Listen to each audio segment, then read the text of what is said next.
요한복음 5장 2절부터 9절까지 제가 봉독해 올릴 때의 마음으로 함께 읽어주시길 바랍니다.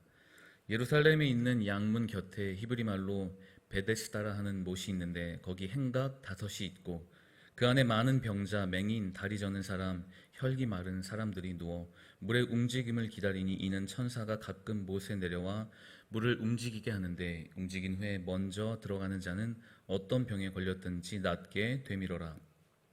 거기 38해 된 병자가 있더라. 예수께서 그 누운 것을 보시고 병이 벌써 오래된 줄 아시고 이르시되 내가 낫고자 하느냐. 병자가 대답하되 주여 물이 움직일 때에 나를 못에 넣어주는 사람이 없어 내가 가는 동안에 다른 사람이 먼저 내려가나이다.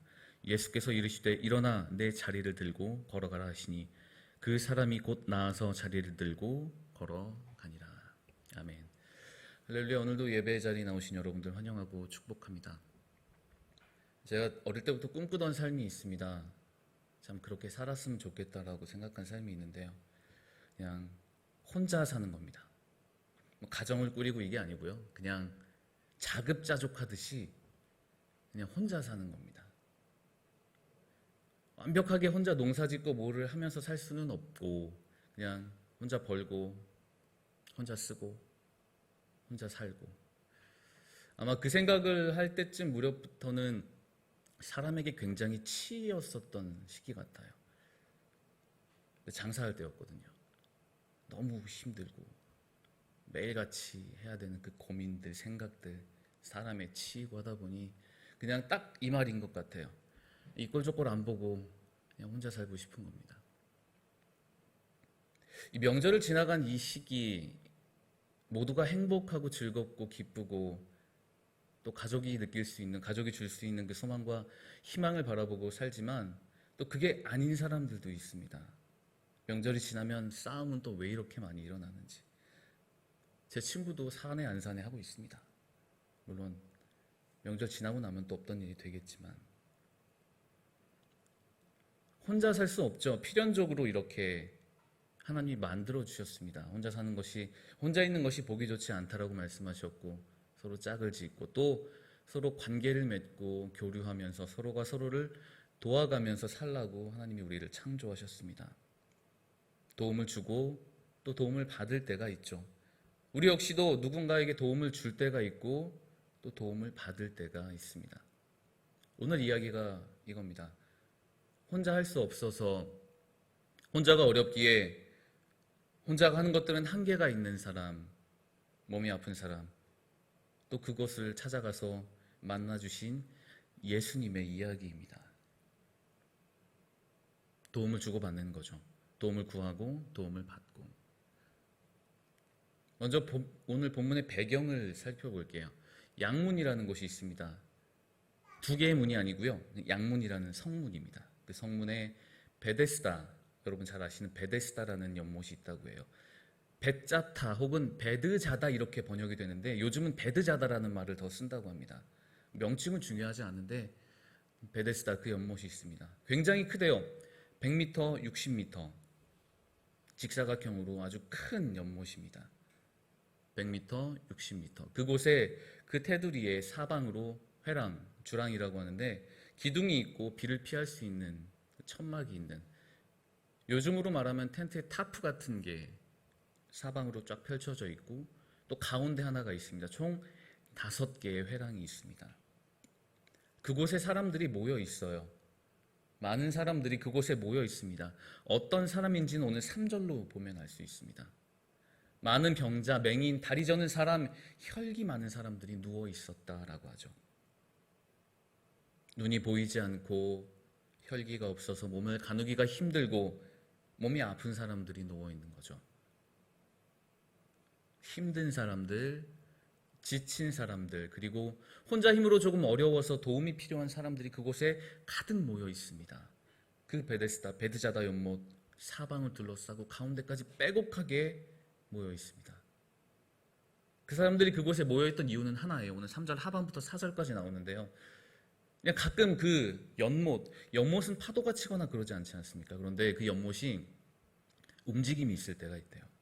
그 움직임이 있을 때 가장 먼저 물에 뛰어들어가는 사람이 모든 병을 고침받는다라는 믿음이 있었다고 합니다. 그들은 그것을 천사들이 내려와 물을 요동하게 한다라고 했죠. 진짜인지 아닌지는 모릅니다. 그러나 그들은 그렇게 믿고 있었습니다. 마지막 희망으로, 마지막 소망으로 그것만이 끝을 볼 수 있는 희망이다라는 것을 가지고 그 연못에 모여 있었어요. 학자들이 연구를 했습니다. 진짜 그 연못에 물이 칠까? 물이 요동칠까? 두 가지 결론을 내렸습니다. 첫 번째는 그 베데스다 연못 상류에 있던 어떤 그 원 물줄기에 연못이던 강이던 그곳에서 물이 좀 넘치게 되면 물줄기를 타고 내려오다가 그 베데스다 연못이 요동이 있게 된다라는 이야기가 있고요. 또 두 번째는 지하수의 흐름에 따라서 그 요동이 갑자기 일어날 때가 있다고 합니다. 진짜인지 아닌지 모르죠. 그리고 오늘 성경책 보시면 3절 후반부터 4절까지 이렇게 괄호로 되어 있습니다. 괄호 안에 들어있는 말씀이에요. 괄호 안에 되어 있는 말씀. 어떤 사본에는 있고 또 어떤 사본에는 없다고 합니다. 우리가 갖고 있는 성경이 원본이 아니거든요. 원본은 유실되었습니다. 어디 있는지 모르겠어요. 아직 못 찾았습니다.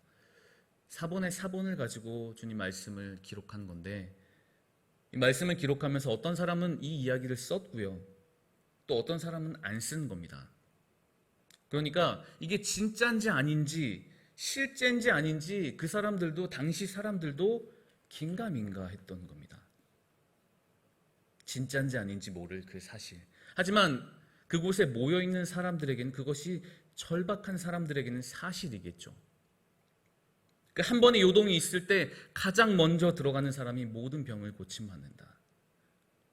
그 베데스다 연못. 자비의 집, 은혜의 집이라는 뜻입니다. 그곳에 38배, 38년 된 병자가 누워있다고 합니다. 예수님이 가다가 만나주셨습니다. 그리고 말씀하시죠. 오늘 6절입니다. 내가 낫고자 하느냐. 되게 간단한 질문입니다. 병자를 보시고 아파하는 사람을 보시고 낫고 싶으냐라고 물어보십니다. 낫고 싶으냐라는 질문의 대답은 두 개죠. 예 아니면 아니요. 간단한 질문입니다. 네가 낫고 싶으냐라고 물어보셨고 예 낫고 싶습니다. 아니요 낫기 싫습니다. 둘 중에 하나만 하면 되는데 이 병자는 그렇게 얘기하지 않아요. 7절입니다. 물이 움직일 때에 나를 못에 넣어주는 사람이 없습니다. 그러니까 이겁니다. 물을 움직일 때 내가 다리가 불편해서 뛰어 들어가지 못하니까 누가 나를 좀 던져줘야 되는데 그럴 사람이 없다는 거죠. 철저하게 경쟁에서 제가 뒤처지고 있습니다. 예수님은 그냥 낫고 싶냐고 물으셨을 뿐인데 예 낫고 싶습니다가 아니라 나를 도와줄 사람이 없습니다라는 게 그의 말입니다. 맞는 질문과 맞는 대답일까요? 옳은 대답일까요? 아니겠죠. 그런데 예수님은 더 놀랍게 말씀하십니다. 일어나 걸어가라. 일어나 자리를 들고 걸어가라. 예수님이 고치실 수 있었습니다. 예수님 많이 고칠 수 있습니다. 그러나 그는 그것을 믿지 못하고 예수님을 그저 세상이 말하는 통념, 모든 사람들이 말하는 그 통념들, 그것에 부합되기 위해 나를 그곳에 던져줄 사람으로만 인식하고 있었던 거죠. 도구 정도로만 본 겁니다. 질문과 완전히 다른 대답을 병자는 했죠. 걷고 싶냐라고, 낫고 싶냐라는 물음에 던져주십시오라고 대답하였고 예수님은 자신의 그 질문대로 일어나 걸어가라라고 말씀하셨습니다. 그 이후에 어떤 일이 일어났나요? 그 예수님의 말씀이 선포된 뒤로 병자는 바로 일어나서 걸어갔습니다. 순종이, 말씀대로 했던 순종이, 단순한 말씀에 단순하게 행했던 그 순종이 기적을 만들어낸 거죠. 당대의 그 통념이 사실일지 아닌지는 모릅니다. 오늘 본문 보면 괄호에 들어가 있잖아요. 진짜인지 아닌지, 또 누군가는 진짜라고 믿고 있었고 또 누군가는 아니라고 얘기했었던 그 통념, 물이 움직일 때 가장 먼저 뛰어 들어가야 된다는 그 통념, 경쟁입니다. 경쟁이에요. 자, 생각을 해볼게요. 그 상황을. 연못에, 그 큰 연못에 수많은 사람들이 모여 있습니다. 그리고 언제 동할지 모르는 그 물만 바라보고 있어요. 그 모여있는 사람들 완벽하게 약자들입니다. 부족하고 힘들고 지치고 도움이 필요하다 못해 절절한 사람들이 모여서 그곳에 가장 먼저 들어가기 위해 그렇게 경쟁하고 있는 처절한 상황입니다. 아비규환이죠. 완벽한 약육 강식입니다. 한 명만 살아남는 거. 딱 한 명만 살아남는, 가장 먼저 들어가는 사람만이 모든 병을 고침받을 수 있습니다라고 믿었던 한 명만 살아남는 거. 승자독식. 지금하고 너무 똑같지 않습니까? 우리 한 명만 살아남지 않습니까? 갑과 을의 전쟁이 아니죠. 이미 우리는 갑을 따라갈 수 없을 정도로 그들과의 갭이 벌어져 있습니다. 우리는 이 세상에서 그 연못 하나를 두고 1등이 되기 위해 처절하게 싸우고 있는 을과 을의 전쟁을 우리는 지금 살아가고 있습니다. 힘들게 삶을 살아내고 있는 우리들의 이야기와 너무나도 똑같다고 저는 생각했습니다. 세상이 만들어오는 질서 있죠. 규칙 있죠. 방법 있죠. 그 당시에는 그곳에 가장 먼저 뛰어들어라. 그러면 네가 나을 수 있다라는 그 규칙. 지금 우리 어떤가요? 1등이 되어야 해. 최고가 되어야 해. 그러기 위해서 나는 도움이 필요해. 그렇고 주님께 이렇게 구합니다.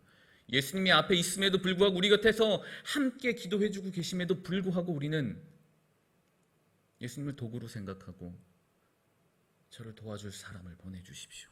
제발 나를 물에 던져주십시오. 세상이라는 그곳에 1등이 되기 위해 던져주십시오라고 말하고 있진 않은가요? 세상이 말하는 그 기준, 세상이 말하는 그 질서를 따라가는 것들, 어쩔 수 없이 당연한 선택입니다. 우리는 이 세상을 살아가고 있으니까요. 오늘 그 38배 된 병자도 마찬가지였습니다. 당시의 수명이, 평균 수명이 40세를 전후로 한다고 하거든요. 그러면 38배 됐으면 거의 다 산 겁니다. 그 병자는 38회를 그렇게 38년을 살아가면서 마지막이라도 좀 바르게 살아보고 싶어서 그만큼의 그 삶이라도 똑바로 걷고 싶어서 그곳에 있었는지, 아니면 처음부터 그곳에서 38년을 있었는지, 그거는 아무도 모릅니다. 다만 그가 내린 답이 이거예요. 경쟁에서 패배한 38년을 두고 예수님을 보자마자 한 말이, 나를 던져줄 사람이 없어서 제가 이러고 낫지 못하고 있습니다라는 겁니다. 철저하게 도구로 삼아, 철저하게 방법을 삼아 정답인 예수를 바라보지 못하고 그 예수께 나를 물에 던져주십시오라고 하는 어리석은 대답을 하는 병자의 모습. 예수님은 그것을 뛰어넘으셨습니다. 그것을 뛰어넘어서 기적을 살게 하셨습니다. 세상의 그 통념을 따르지 않으셨어요. 당시 사람들, 그 사람들은 물에 당연히 먼저 들어가는 것이 모든 병을 낫는 방법이었지만 예수님은 그에게 스스로 일어나서 걸어가라라고 하셨습니다. 예수님은 우리가 믿는 예수님은 누군가를 물에 넣어주는 존재가 아닙니다. 누군가를 사회가 말하는, 세상이 말하는 그 통념 안에 던져주셔서 1등이 되게 하는 존재가 아닙니다. 그냥 치유하시는 존재입니다. 고쳐주시는 존재입니다. 완벽하신 완전한 정답입니다. 예수는 도구가 아닙니다. 도구가 아님에도 불구하고 그 보행장애 가진 그 사람과 많은 사람들, 그리고 수천 년을 지난 지금의 우리까지 예수를 정답이라고 이야기하지 않고 도구로 보고 있는 건 아닌지, 그거에 대한 물음이 듭니다. 세상의 통념을 뛰어넘으셨고 기적을 만들어내셨습니다. 세상은 물이 요동할 때 들어가라고 말하지만 예수님은 그냥 스스로 일어나 걸어가라라고 하십니다. 그게 예수의 방법입니다. 세상의 통념을 뛰어넘은 예수님을 바라보시길 바랍니다. 그럴 때 우리 삶에 기적이 일어날 줄로 믿습니다. 세상은 행복을 말할 때 바른 삶을 이야기할 때 다른 거 이야기하지 않죠. 돈, 학벌, 좋은 직장. 예, 맞습니다. 돈이 있어야 좀, 돈 없는 것보단 나은 것 같아요. 없는 거에 관한 고민보다 있어서 고민하는 게 낫죠. 그러나 그게 과연 정답이냐라는 질문에는 완벽하지만은 않습니다. 학벌이 좋은 사람들, 직장이 좋은 사람들 모두 다 행복할까요? 모두가 주님처럼 주님 닮은 삶을 살고 있을까요? 글쎄요. 돈이 많은 사람이 왜 세상을 혼자 등지고 있는지 그런 일들을 보면 참 의문도 듭니다. 사회에서 말하죠. 1등 해야 된다. 오늘 말씀을 보며 이 괄호 안에 있는 이 이야기를 보며 어쩌면 훗날 우리의 이 상황을 기록해 놓던 어떤 역사가 그 사람이 기록해 놓던 우리 상황을 보고 당시대 사람들은 1등이 되기 위해 돈 많이 벌기 위해 처절하게 세상이라는 그 주랑 안에서 열심히 살려고 한 번에 그 움직임이 있을 때를 위하여 노력했다라는 기록이 있을지에 대한 두려움도 듭니다. 예수님의 말씀은 그게 아닌데 물이 요동하는 것은 아무것도 아니다. 내가 너를 걷게 할 수 있다. 내 말대로 해다. 이건데 세상의 통념은 그거죠. 1등이 돼야 되고 큰 것에 높은 것에 순종해야 되고 하지만 예수님의 방법은 그게 아니셨습니다. 끝까지 하나의 질문을 하셨어요. 낳고 싶으냐? 걷고 싶으냐? 환자가 아무리 다른 이야기를 해도 말씀하셨습니다. 일어나 걸어가라. 이게 주님의 방법임을 믿고 신뢰하는 우리 모두가 되기를 축복합니다. 오직 주님만이 정답이십니다. 한 달도 안 된 이야기입니다. 최근에 있었던 이야기인데요. 저희 교회가 있고 교회가 연합된 노회가 있습니다. 노회 위에 총회가 있죠. 그 총회에서 교회로 어떤 권고가 내려옵니다. 2명의 목회자를 2명의 부목사를 해임해라라는 권고입니다. 이유는 있습니다. 이후에 총회의 입장도 존중하고 또 수긍할 수 있을 것 같아요. 그 이야기는 하지 않겠습니다. 그러나 어쨌든 2명의 목회자를 해임해라라는 통고가 내려왔어요. 교회는 그걸 따라야 됩니다. 그런데 교회 입장에서는 이게 불합리하다라고 생각이 든 거예요. 그래서 교인들 자체적으로 22명의 특별위원회를 만듭니다. 그 위원회를 만들 때 2가지를 딱 했어요. 첫 번째는 거기에 있는 담임 목사님을 배제하자. 왜냐하면 담임 목사님에게 힘을 주고 이게 아니고요. 담임 목사님도 총회 안에서는 그 총회법을 따라야 되는 사람이기 때문에 약자입니다. 총회 안에서는 약자가 될 수밖에 없어요. 그리고 2번째, 전 연령을 다 포함하자라고 해서 특별위원회에 장로님, 권사님, 집사님들 다 포함하고 청년들까지 포함했습니다. 모든 교회 구성원들을 다 포함해서 이 2분의 목사를 해임해달라는 이 총회 결정에 어떻게 할 것이냐라는 토의를 했죠. 그리고 총회 목사님들과 노회와 교회 내에서 수없이 토론을 많이 하고요. 공동의회를 열기로 했습니다. 그래서 604명 그 공동의회 인원 가운데 519명이 투표했고요. 453명이 찬성, 66명이 반대했습니다. 519명 중에 453명이 찬성, 66명이 반대한 그들의 결정은 그겁니다. 목사님들 내보내지 않고 우리가 교단을 탈퇴하겠다입니다. 목사님들 2분 내보내라는 총회의 권고에 그렇다면 우리가 약자를 보호하여 총회를 나가겠습니다. 그렇게 결정했습니다. 철저하게 약자를 보호하겠다는 그 일념 하나로 그렇게 결정을 했습니다. 약육강식, 위에 있는 질서를 따르라는 그것들을 배제하고 예수님의 가르침대로 약자를 보호하라는 그 예수님의 가르침대로 하기 위해 교회는 총회를 탈퇴를 해버렸습니다. 얼마나 큰 일이냐면 자칫 이단성에 휘말릴 수도 있고 교회의 존폐의 위기가 놓여 있을 수도 있는 일입니다. 그러나 그들은 약자를 지키기 위해 그렇게 결정을 했습니다. 세상의 통념을 뛰어넘은 예수처럼 세상의 방법을 뛰어넘어서 걸으라고 하셨던 그 예수님의 말씀처럼 교회는 그 세상을 뛰어넘고 약자를 보호하기 위해 자신의 모든 것을 내려놓게 되었죠. 이겁니다. 세상과 다른 방법. 우리 교회는 적어도 이렇게 이야기하지 않아야 될 듯해요. 기회가 있어. 누군가 너를 물에 넣어줄 수 있어. 네가 그런 존재가 될 수 있어. 기다려봐, 기다려봐. 이렇게 말하는 것. 세상이 말하는 그 통념들에서 벗어나서 우리 예수님이 말하는 거에 집중하자. 그것대로 살아가자. 우리 힘들지만 그것대로 살아가자라는 방법을 말할 수 있는 것이 우리 교회가 되어야 된다고 저는 확신합니다. 그럴 때 우리 안에서 새로운 바람이 일어날 것이 확신합니다. 예수님 도움을 주시는 분 맞죠?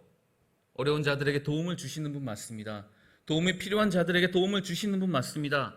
그러나 내가 세운 계획, 우리가 만들어 놓은, 우리 사회가 만들어 놓은 그 통념 안에서 그것대로 도와주시는 분이 아니라 오직 자신의 방법대로, 자신의 계획대로, 자신의 선한 뜻대로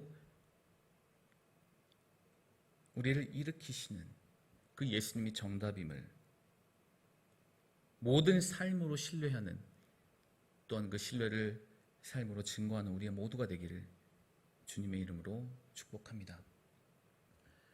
예수님의 말씀 참 단순합니다. 그렇게 복잡하지 않아요. 예수님 여러 말씀하셨지만 참 단순합니다. 먼저 그의 나라와 그의 의를 구하라. 하나님 나라 먼저 구해야 되겠죠. 우리보다 하나님을 먼저 구해야 되겠죠. 그리고 얘기합니다. 우상 섬기지 마라. 예, 맞습니다. 우리 세상이라는 우상, 물질이라는 우상, 명예라는 우상 쫓아가지 않겠습니다. 고백해야 됩니다. 그리고 말씀하시죠. 고아와 과부, 어린 아이들을 돌봐라. 약자 도우라는 겁니다. 그리고 고난 중에도 감사하라. 이거 말고 다른 예수님 가르침이 있으면 알려주십시오. 물론 세세한 사항이 있긴 하겠지만 큰 틀에 이거 말고 너 1등해서 돈 많이 벌어서 유명해져서 어떻게 되라라는 말씀하신 적 있는지 좀 알려주세요. 우리 교회에서 많이 말하는 그 석유로 돈 많이 벌었던 사람, 얼마나 큰 악행을 행했는데요. 돈 많이 벌면 뭐합니까? 나중에는 무기 팔아가면서 사람 죽이고요. 지금이었으면 종신형입니다. 100살 넘게 살았는데 얼마나 많은 악행을 행했는데요. 모든 법을 다 어겨가면서 그렇게 돈 벌면 뭐 하는데요. 그게 아님을, 그것도 방법일 수 있지만 그건 넘어 예수님의 방법이 무엇인지를 말할 수 있는 우리가 되어야 된다라고 말하는 겁니다. 세상은 1등이 돼야 된다. 우리 움직일 때 적절하게 완벽한 타이밍에 네가 그곳에 딱 들어가서 1등이 되어야 한다. 그러나 예수님은 그렇게 말씀하지 않으셨습니다. 일어나 걸어가라라고 하셨죠. 방금 말씀드렸던 그 교회 이야기, 교단을 탈퇴한 교회 이야기, 제가 기사를 찾아보거나 그런 게 아닙니다. 그 주변에 살고 있던 제 친구가 하나 있는데 안티입니다. 완전히 기독교 안티예요. 원래 청년 시절 때 열심히 교회에서 정말 열심히 회장도 하면서 했었던 친구인데 힘 있는 자에게만 아무 소리 못하는 교회, 돈 많은 사람들에게 아무 소리 못하는 그 교회에 친절머리가 난다고 하며 저에게 나 교회 안 다닐 거야 하고 나가버린 친구입니다. 안티로 살았습니다. 저한테 볼 때마다 연락 종종 하면서 농담 삼아 이렇게 이야기합니다. 네가 믿는 거 다 가짜다고. 그런데 그 친구에게 연락이 온 거예요. 우리 지역에 이런 일이 있다. 아니 교회에 이렇게 약자를 보호한다는 움직임이 있다. 그 사람들에게 이미 그런 소식이 들어간 거예요. 아, 이 교회는, 저 교회는 이런 움직임이 있다라는 소식이 안 믿는 사람들을 넘어서 그 안티 친구에게까지 들어간 거예요. 그래서 저한테 물어보더라고요. 진짜인지 아닌지 좀 알아봐 달라. 예, 알아봐서 저도 건너 물어보니 그 안에 제 지인이 있어서 물어봤습니다. 사실이라고. 그리고 그 공동의회가 결정되는 그날 교회는 축제 분위기였다고 합니다. 탈퇴하고 모든 방패막이 없어졌음에도 불구하고 모든 교인들이 기뻐하며 축제 분위기를 만들어내고 여기저기 아는 사람들한테 전화하고 기자회견까지 전화해서 취재 와달라고 할 정도로 교회는 축제 분위기였다고 합니다. 약자를 보호했다. 우리가 약자를 보호했다. 언뜻 그들은 손해보는 것 같았습니다. 언뜻 그들은 손해보는 줄 알았습니다. 그러나 그 손해가 아니었던 거죠. 그리고 나서 그 친구는 저한테 이야기했습니다. 내가 교회를 나오고 다른 거는 모르겠는데 하나님께 그리고 이런 구제를 하지 못한 것에 대해 참 안타깝게 여기고 있었는데 이렇게 약자를 보호하는 교회에는 내가 마음 놓고 헌금할 수 있겠다 하며 이번에 재난지원금 나온 거 4인분 100만 원을 거기다 넣었다고 합니다. 안 믿는 사람, 안티에게까지 어려운 사람들을 보호하고 약자를 위해 모든 것을 내려놓는 교회가 그 소식이 들려지면 마음이 열립니다. 그리고 마음보다 더 안 열리는 지갑이 열립니다. 이게 저는 하나님의 나라의 확장이라고 생각합니다. 약자를 보호하는 거, 예수님의 말씀에 순종하는 거, 단순한 말씀, 하나님을 먼저 구하고 우상 섬기지 말고 약자 보호하고 고난 중에 감사하는 거, 이거대로 살아갈 때 만약에 우리가 이것대로 살아가면 손해가 볼 때도 있습니다. 양보해야죠. 남들보다 덜 가져가야죠. 그리고 더 드려야죠. 그런데 하나님 때문에 보는 그 손해는 손해가 아니라 은혜입니다. 절대로 하나님은 우리에게 손해를 주지 않으십니다. 손해인 듯 하지만 모든 방패막이에서 떨어져 나가 이 험한 세상에서 혼자 나오는 것 같지만 사람을 보내주시고 물질을 보내주시고 어떻게든 자신의 그 옳은 방법대로 자신의 역사를 새로 써갈 것이라고 저는 확신합니다. 단순한 말씀에 단순하게 순종하여 그것에서 흘러나오는 은혜의 기적, 그것이 우리 삶이 되도록 그것에 관한 기쁨을 느끼며 살아가는 우리 모두가 되기를 축복합니다. 아까 서두에 말씀드렸습니다. 베드자다, 그 뜻은 은혜의 집, 자비의 집입니다. 참 역설적이죠. 은혜와 자비가 넘치는 그곳에 살기 위한 몸부림밖에 없습니다. 1등이 되기 위한 그 처절한 몸부림밖에 없습니다. 진짜인지 아닌지도 모를, 실제인지 아닌지도 모를 오죽했으면 괄호에 들어가 있는 그 내용, 은혜의 집에서, 자비와 평강의 집에서 그렇게 아둥바둥. 우리는 달라야 됩니다. 우리는 달라야 합니다. 세상이라는 은혜를 주셨습니다. 삶이라는 은혜를 주셨습니다. 보고 깨닫고 알아가라고 하셨습니다. 그러나 우리는 그것에서 시선을 돌려서 세상이 통념이 말하는 1등을 향해 달려가고 또 그것을 우리 자녀와 아이들에게 말하면서 교회 안에서도 이제는 덜 해야 되겠죠.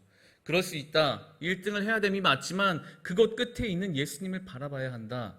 예수님의 방법을 다룰 수 있다라는 그런 이야기도 좀 하는 교회.